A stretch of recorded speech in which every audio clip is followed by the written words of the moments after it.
A lot of fundraisers have been canceled due to this pandemic. Others have become virtual events. A big one is set for tomorrow night at Beth Tefillah Synagogue and School in Pikesville. We talked about that with Mandi Miller, the Director of Institutional Advancement at Beth Tefillah.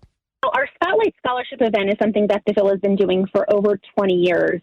It's the school's premier fundraising event, which takes place every spring to raise money for scholarships for Beth Tefillah Dahan Community School students.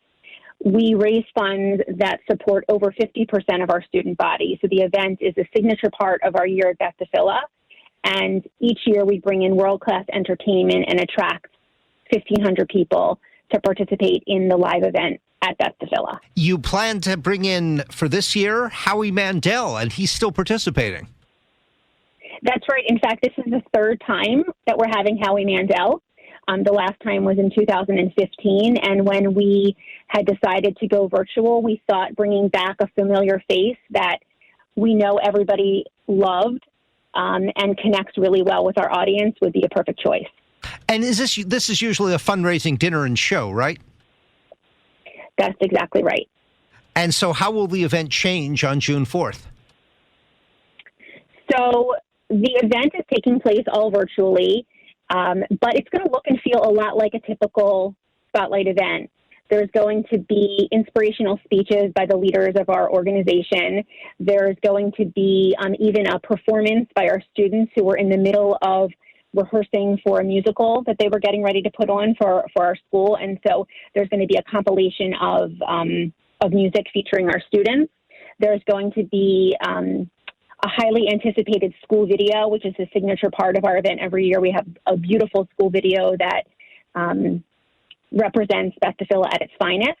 And then we're going to have world-class entertainment with Howie Mandel and hopefully provide an uplifting, happy, communal event for the Beth Tefillah family and for our donors and the community at large. Now, usually an event like this, you have to buy a ticket, and that raises money for the cause, be it Beth Tefillah School or anything else. How do you raise money here?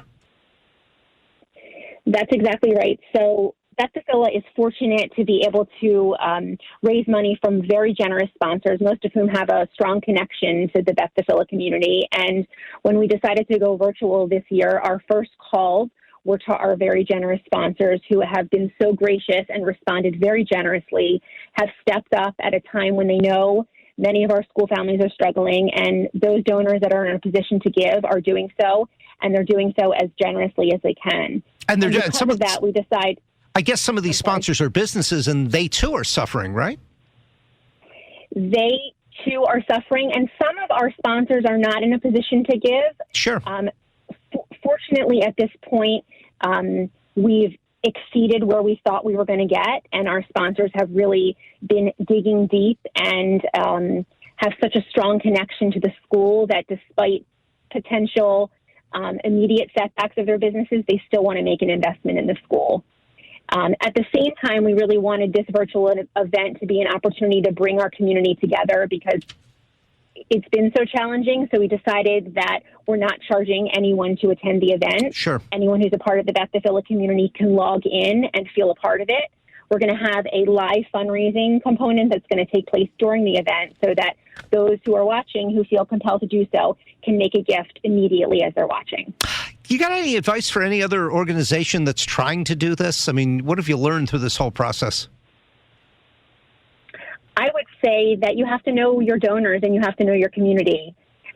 We're so fortunate that our donors have this high level of loyalty and commitment to our school that even if we didn't have an event, many of them would have continued their support. But we felt that their support warranted an event, and we wanted to give them the thanks and gratitude that we typically show them at this event. So we decided to pivot and make it virtual.